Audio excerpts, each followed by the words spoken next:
Welcome to Overdrive AF, the official podcast of Overdrive Fitness. My name is Teddy Gerzon, and I'm joined by Gina Marie Gerzon. Happy Saturday, because it's Saturday today. Yes, Saturdays are for the Saturday. boys, and you can tag along, I guess.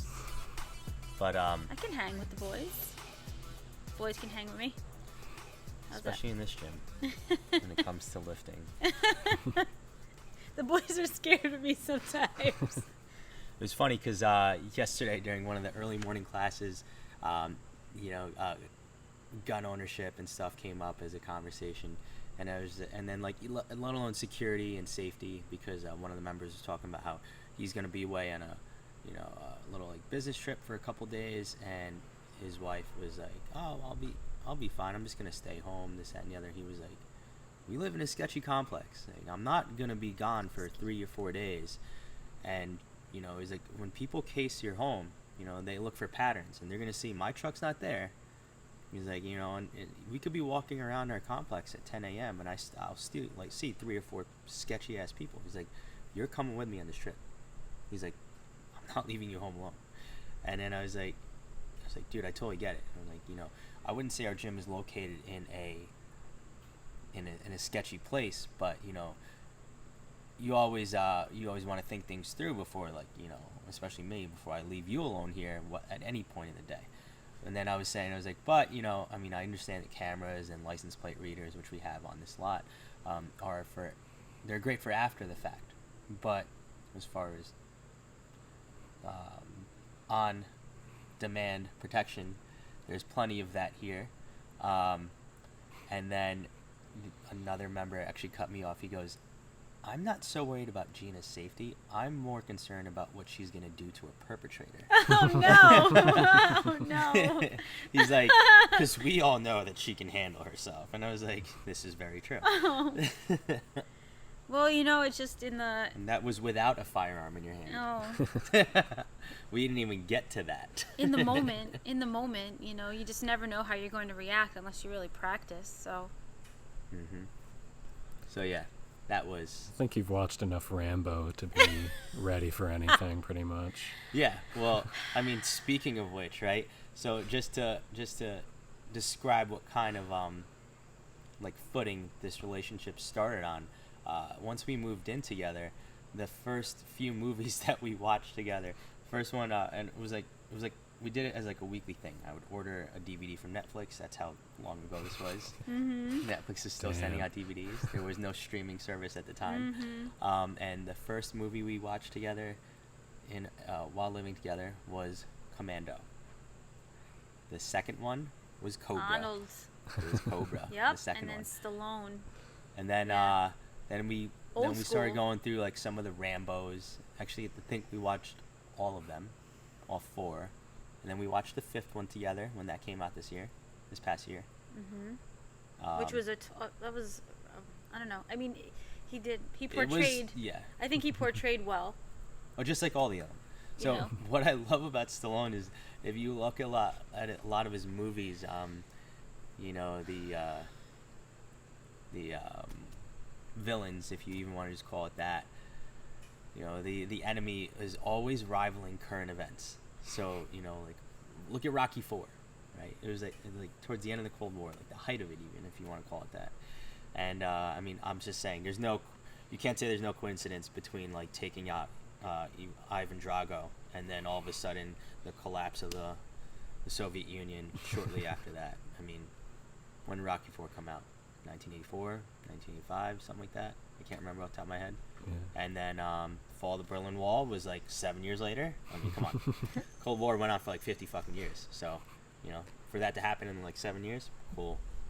And then Rambo 3, right?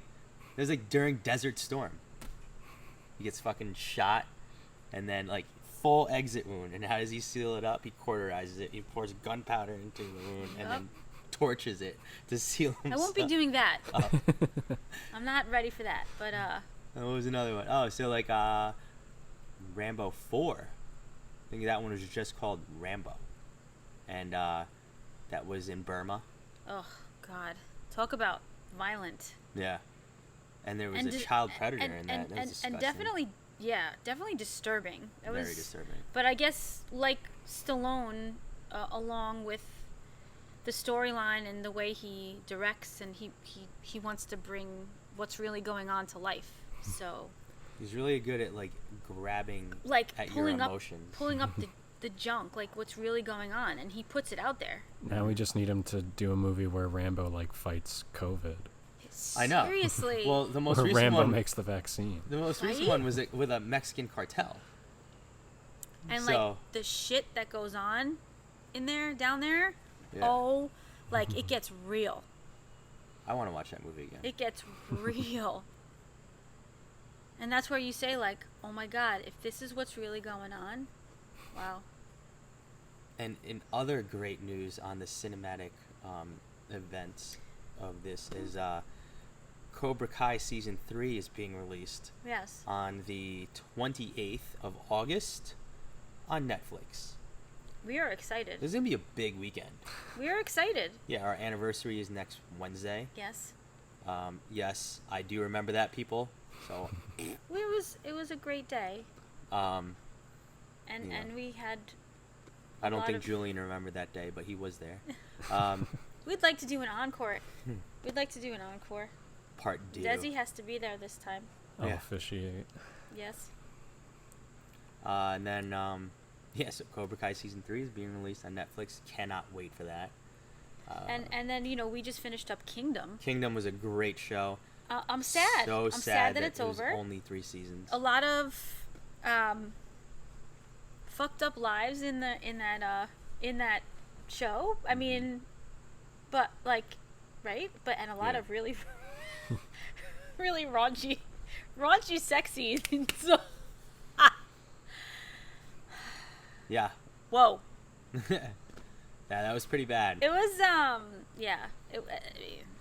It definitely wasn't lovemaking. You don't want to be watching, like, if you're feeling a little uncomfortable or like don't watch this with your parents. Sensitive to or like possibly a new significant other, or you got to feel confident and comfortable in your own stuff. Unless you just want to put it out there and find out. Unless you just want to say, you know what, this is me, and take it or leave it. Yeah, shoot or shoot.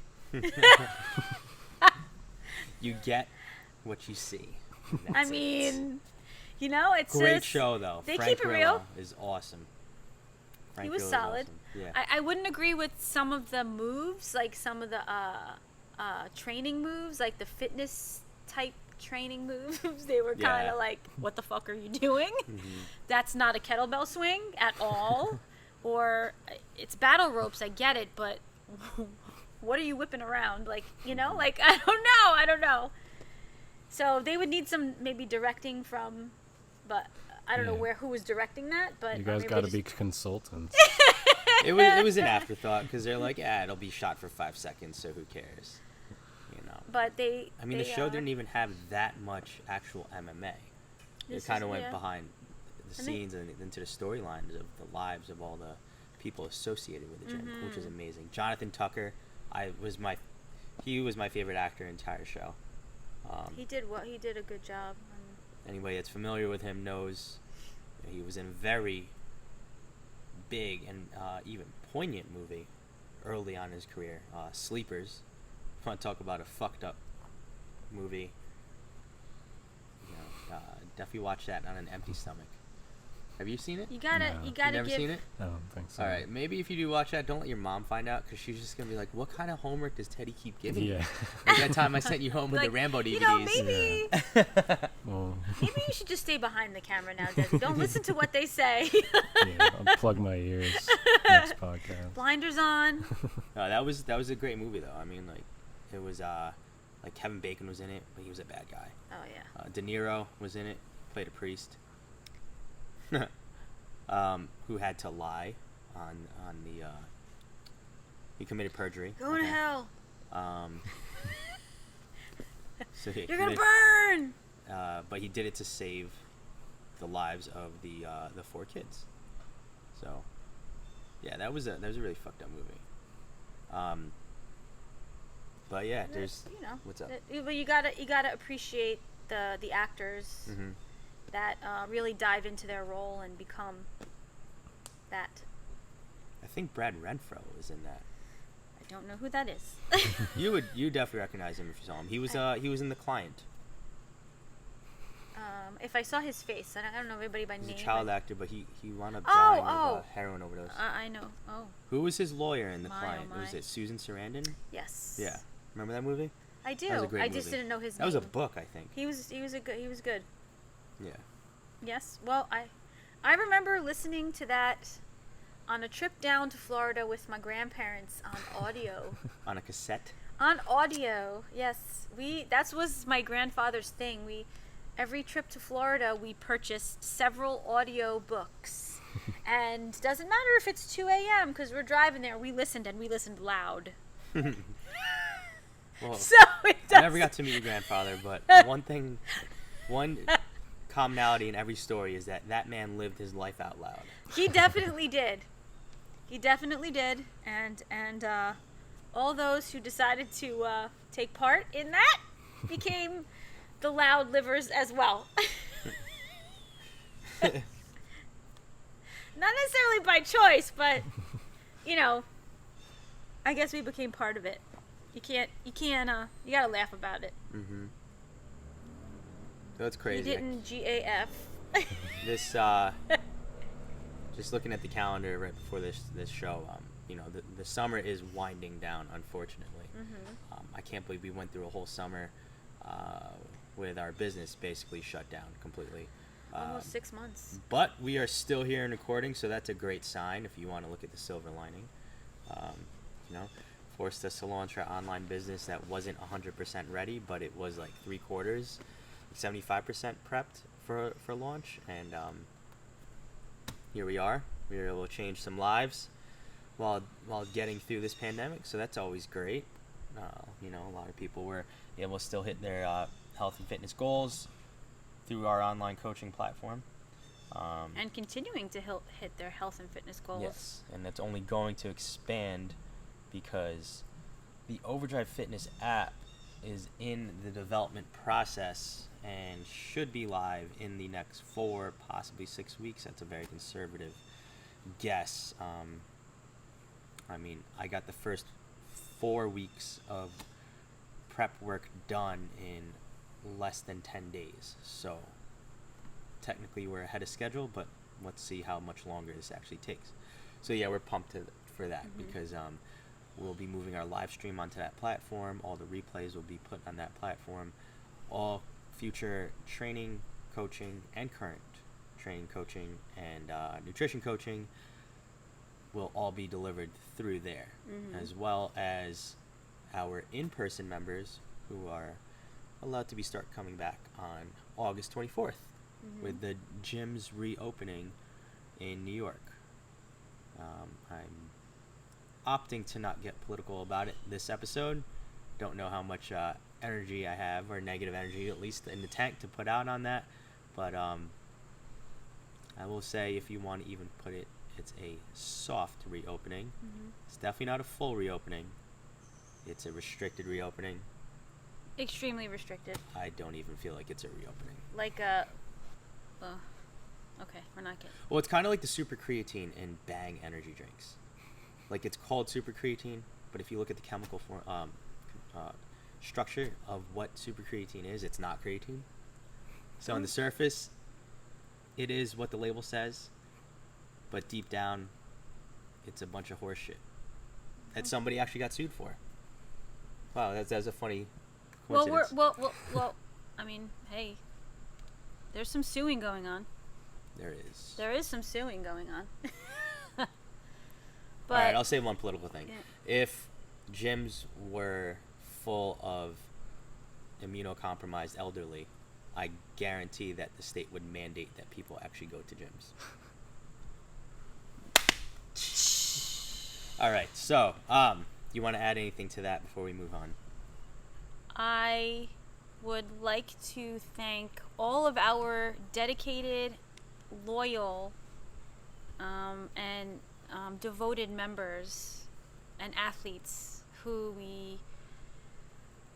have had and still have the pleasure and honor of working with remotely through this whole time, this whole quarantine, that have stuck to their training, and maybe fell off a little and came back. But the point is that I feel, I'm sure we both do, feel very blessed to have had this, we'll call it an opportunity, to grow in so many different directions, and the fact that they've stuck with us, because a lot of these gyms have closed, claimed bankruptcy, filed for bankruptcy, shutting their doors, selling their equipment.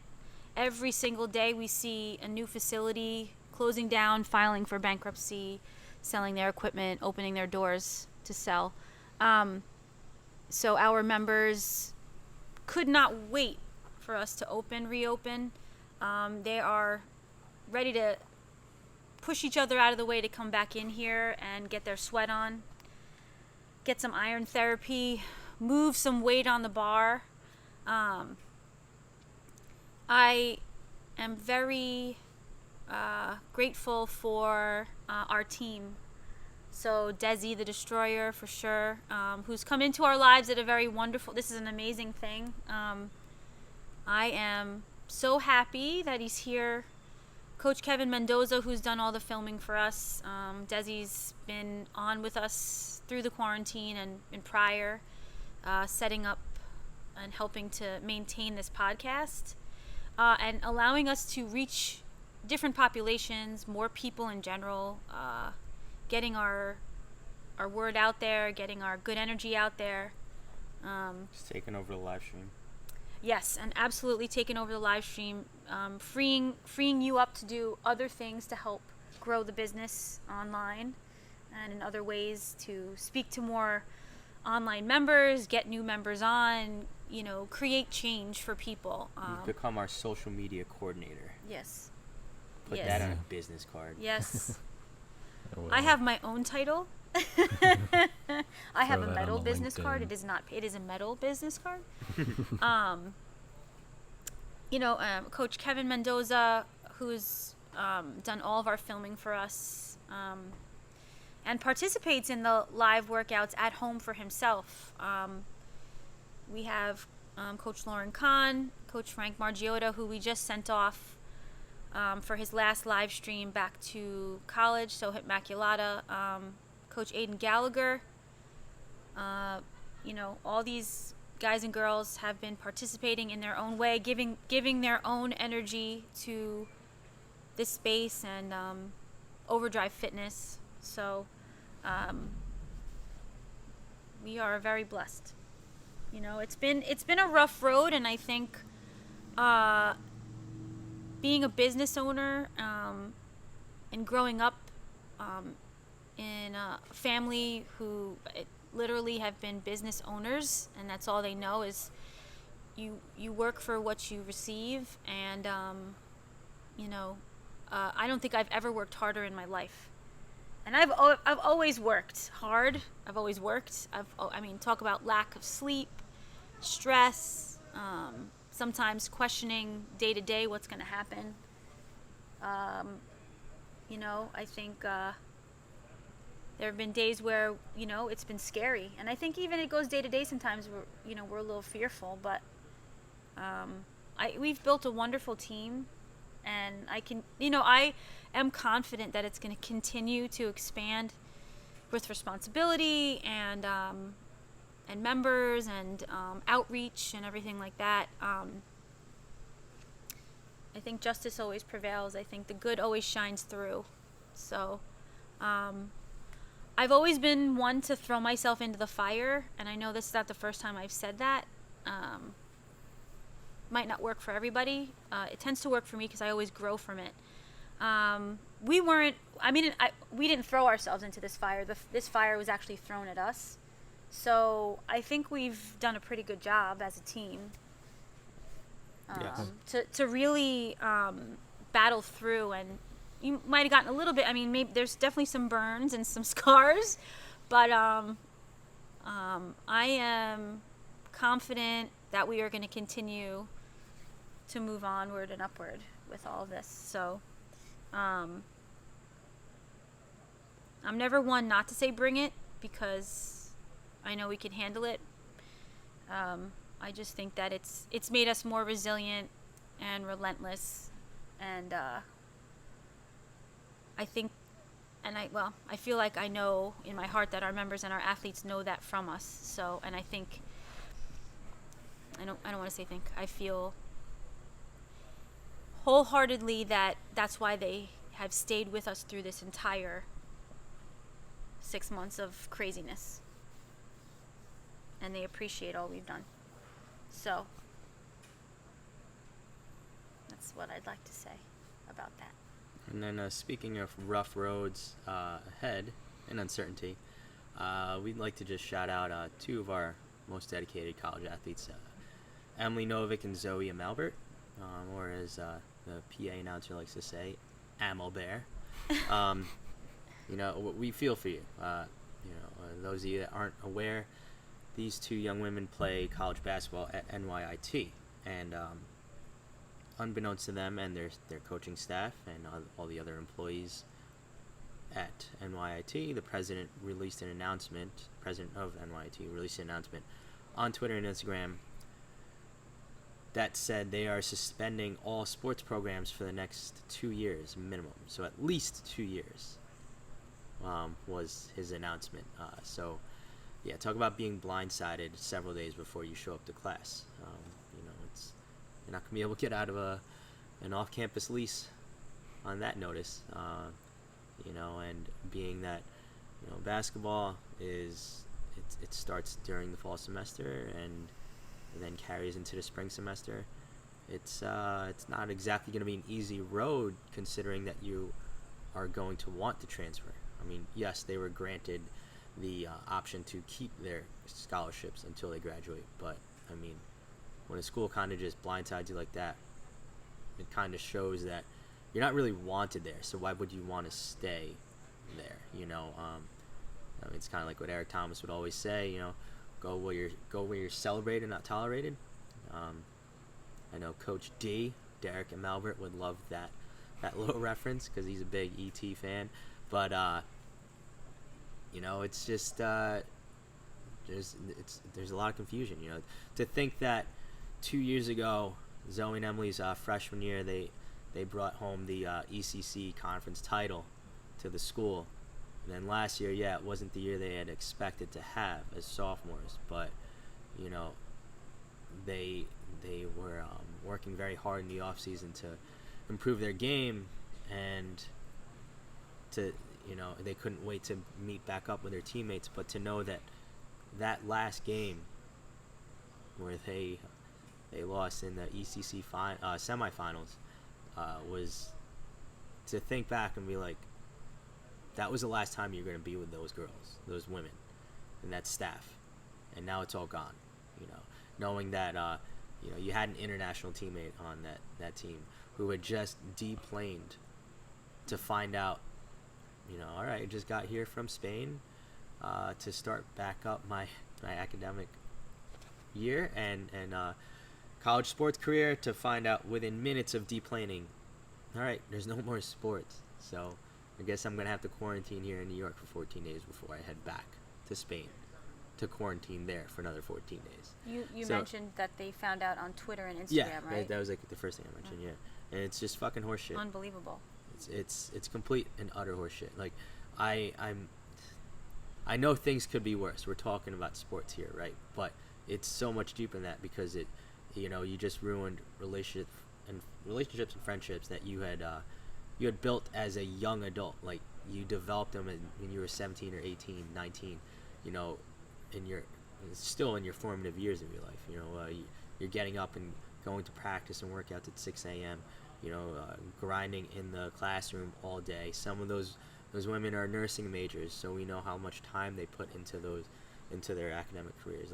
Not to take away from any other concentration that you may go into as a college student, and then to turn around and be like, all right, go to practice at the end of the night, go there for a few hours, get home, feed yourself, blah blah blah, and repeat that over and over.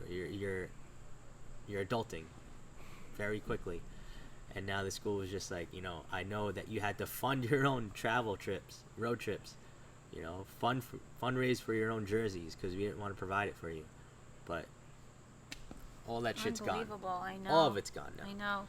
And they make sure they collect the money, and then oh, by the way. Every other school's done that. Every other college has done that. Now. They don't want to give that room and board back. They don't want to give that tuition money back. They get you in first. They get you locked into the leases, whatever. And what about, okay, I know this summer was a wash, but what about even last summer, how hard they worked here? Every single year they worked. Well, that's what I mean, but even Emily's been an athlete year. of ours since she was in 8th grade. She was playing varsity basketball. We've known them for a while, yeah. Whole family. Yes, and they still are current and loyal members, so. I mean, it sucks. It definitely sucks, but, you got to find a way to be a winner out of all this, okay? One thing that I'd like to point out is that, if anyone's ever really needed proof that colleges are more about making money than anything, I mean, this pandemic has exposed that blatantly, okay? Another thing is, these days, I mean, the last 20 years, 15, 20 years, travel sports has blown up. And the talent pool in travel sports is not as high as what it used to be. Because if you play travel, it used to be the best of the best, traveling around to play each other. It's not that anymore, okay? But it's anybody and everybody. In that lies the fact that, you need to, when it comes to playing travel, when it comes to finding a school, even a high school to play at, whether it's you stay in your public school district or you go to a private school, you need to be selfish. You need to be selfish about your future, because there's a lot of hate out there where people will be like, oh, so-and-so chose not to go to North Rockland and they went to Albertus because they knew they'd be the star there. Okay. Honestly, who gives a shit? You hear stuff like that, or so-and-so should have stayed at Nanuet or Pearl River or TZ instead of going to Bergen or Bosco or Joe's or PC. Like, you need to go to a school and a program that's going to help launch your career into the next level. Even if it is a D3 or D2 or D1 or JUCO, whatever it is, no one else is going to help you get there but yourself. Okay? So you're going to be the one putting in the work. Your parents are going to be the one paying the tuition. So at the end of the day, people need to lay off that shit. Because Zoe had picked this school because she was able to get a full ride between academic and athletic scholarships. Right? And that wouldn't have happened if she wasn't always seeking out to play on better teams and travel, and there's a ton of other athletes like that too, like even Jason Vossler. He didn't exactly play his travel baseball with the quote unquote like Bosco associated travel baseball team at the time, which I'm pretty sure was Watica. Like his father found him a team that he would actually get a lot of playing time on and develop. And I mean, I would say it paid off, because now he's in the 60-man roster for the Padres. But you need to be selfish, because at the end of the day, when you get to college, I mean, you're just to get a college education now, it's basically a mortgage.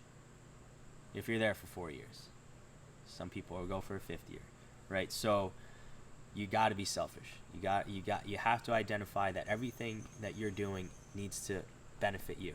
Also, in order to be a winner, you have to realize in this situation, as much as it sucks, and I'm just going to read off this quote that we all saw online recently, there's a ton of people have been sharing it.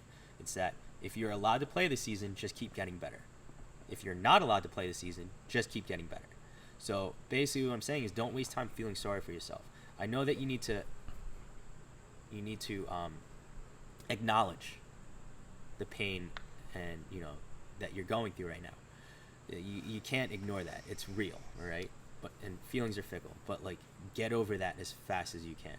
Right? Definitely like soak it in, feel it, live it, put that away, let that fuel your future. But at the same time, don't keep feeling sorry for yourself and going back to it every day, because that's what fucking losers do. Don't be a fucking loser. There's a ton of those everywhere. The world doesn't need more of those. People that change lives are fucking winners. They're not fucking victims that are always feeling sorry for themselves, playing that fucking victim mentality. That shit drives me crazy. Those are the types of people that I can't be around, because that's toxic. It just brings you down. Keep that shit somewhere else. Well, and if you're an athlete, you already don't have that mentality. You would hope so, but we Most live of in a the different time, generation. most of the time. But most of the time you're wired differently as an athlete, because if you're going to school for academics and a sport, you're already working twice as hard. And what about the student athletes that play 2 sports in college? Because there are still some of them out there. Mm-hmm. So they're a different breed. You're definitely wired differently. So you gotta use that to your advantage and be alpha. So yeah, crazy times. Nobody's doing anything for you, and especially in this day and age when a lot of things have been exposed these past 6 months of, how things are run and being run and what's being done and supported, not supported. You got to do for you. And you got to fight for what you believe in. So yeah, anybody? I know there's other athletes out there going through this. I've heard it from all our college athletes. Just a couple days after their payments were due for tuition and room and board, the school all of a sudden announces, "All right, you're all coming back, but we're going 100% online." And that's a kick in the stomach to every single athlete that's had to hear that. On top of the fact that everyone's fall sports seasons been canceled, they're postponed. So you could take this time to feel sorry for yourself as soon as you get back to school, or even right now, or you could just get fucking better. And feeling sorry for yourself is not going to help you get better. Let's put it that way. It's essentially a binary decision. You're going to choose one or the other, and that's it. And fucking move on. I've really got nothing else to add to that, because it actually infuriates me. But you have to turn that into a positive. So, all you athletes out there, we're here. We're here to help coach you on all of that. We've helped actually a lot of those college athletes through this summer through our remote training that we were able to deliver through another app. Okay, but they all got personalized programs, customized nutrition, coaching. We had started off with a weekly Zoom call to go over all that, and then I give it to all these athletes because they grasp the concepts pretty fast and actually didn't even need our help after the first 2 weeks, and they saw results, right? Increase in lean muscle mass, decrease in body fat, improvement in strength, especially after being closed for 3 months, not touching a weight for 3 months. So yeah, or at least we weren't operating with them for 3 months, I should say. But I don't know what else to say. You have anything to add to that? It's definitely this is one for the record books, I think. Mm-hmm. So the past 6 months has been all about being relentless, being resilient, and really just doing for you and just fighting for it. Because we're coming out of the rubble. It's going to be 6 months now, and we're still standing. So, I'm going to give a middle finger to those that deserve it. We can't close this out without our weekly update on Destroyer's yes. Speaking of people who've been working through all this. Yes. Say that again, Desi. Speaking of the people who've been working through all this. I know. Work. Not only is he sweating on the live streams, he's doing things behind the scenes on the live streams. Yeah. Only 22 miles so far this week, but I think tonight or tomorrow evening I'm going to get in a quick 4 more so I can get my weekly marathon in. Nice. Okay. Yeah. Nice. And then the 2 workouts this week. Yes. It's been good. Feeling good? Yeah. We're just working on our dance moves this week. Yeah. That's right. It's been milder weather too. So Yes. Yeah. Thank I'm God. sure that helped. Absolutely. Yes, because I don't think everybody realizes that we train in a warehouse type space if they haven't realized that yet or heard it on our live yet. Mm-hmm. But we have to peel our clothes off sometimes after a live stream. Or they won't come off because we sweat so much. But Desi's been hanging. He's been looking good on the live streams, you know? Yeah, we have to limit his appearances to just 2 a week. Because anything more than that, we're gonna have to create his own OnlyFans page. So. Wow, that's not a bad thing. Well, you know, I mean, we've had requests for Desi. What's that? It's another income stream for Overdrive. Yeah, and he has to go under the name Destroyer because anything tied to Desi is an IRS red flag. So, you know. It's Destroyer. With a capital D, yeah, ladies. Buddy. Well, he's had the requests from the ladies if he was going to be on. True. It is true. Big facts, no printer. Hashtag. So I think that about wraps up this week, right? Yeah. All right, this wraps up this week's episode of Overdrive AF. Share the show with your friends, loved ones, pets. Subscribe, leave a 5-star review, and check out Overdrive Home Workouts. Yes, OverdriveHomeWorkouts.com. You get your discount on Muscle Egg. Check out Prestige Labs. We can send you that discount code for any and all supplements. Yes, up to 40% off. Right? On almost all the supplements. And they're solid. So solid. Yeah. Dr. Cash knows his shit. He does know his shit. He's not someone you want to get in a date with. No. So, yeah.